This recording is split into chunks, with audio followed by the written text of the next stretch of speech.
What's going on, YouTube? This is SG1 Sports, and you're watching our college football channel. We continue with our 2023 predictions. The Georgia Tech Yellow Jackets are up next. Let's take a look at some of the other predictions. The FPI, they've got them at 4.5 and 7.5. Athlon has this team at 5 and 7. The over/under is at 4.5. So not high expectations for Georgia Tech, a team that finished 5 and 7 last season. You look at Brent Key, took over last year, and this team played really hard for him. They played really hard. Dante Smith back at running back. Brent Key, an offensive line coach. You expect this team to be able to run the football. They've added some really nice weapons in the transfer portal at wide receiver, but it's going to all come back to the quarterback. I'm not a huge believer in Haynes King, just being honest. I don't know that he even winds up with that starting job or keeping it all year long. If he can play well, though, for them, this is the guy that won the job at Texas A&M, so there's got to be something there. If he can play well for them, this offense has a chance to be pretty good. Again, a strong offensive line, a good running back, weapons at wide receiver. I think people are maybe underestimating this team a little bit. You look at the defense, especially the secondary. The secondary looks really good for this team.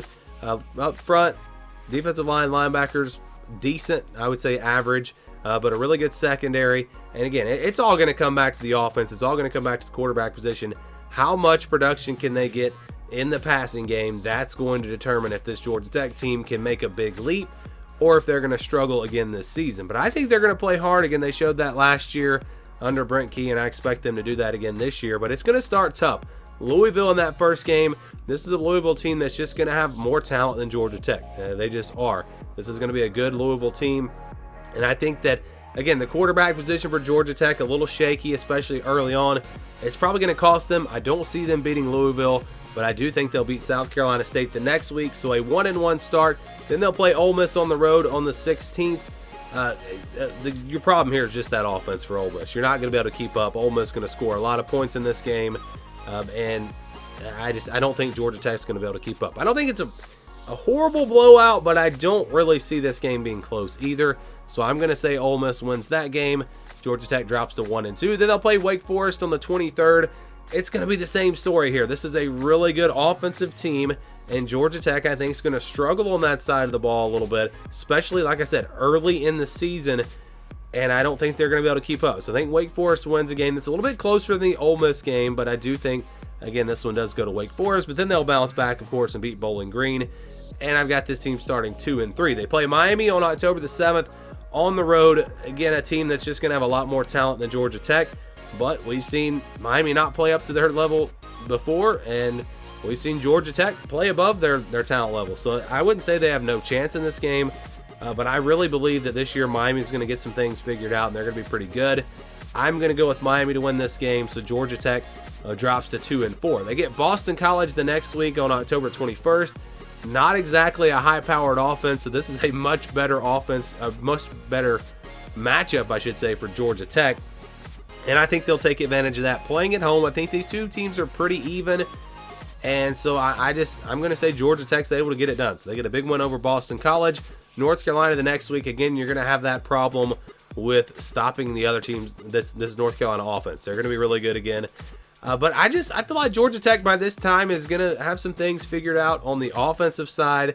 They should be able to run the football in this game against a North Carolina defense that's maybe not going to be great. It's a risky pick, but I just feel like this team's going to get a big win this year, and I think this is the game. I think they upset North Carolina. They get to 500, 4-4 record here after a big win. Then they'll play Virginia the next week on the road, November 4th.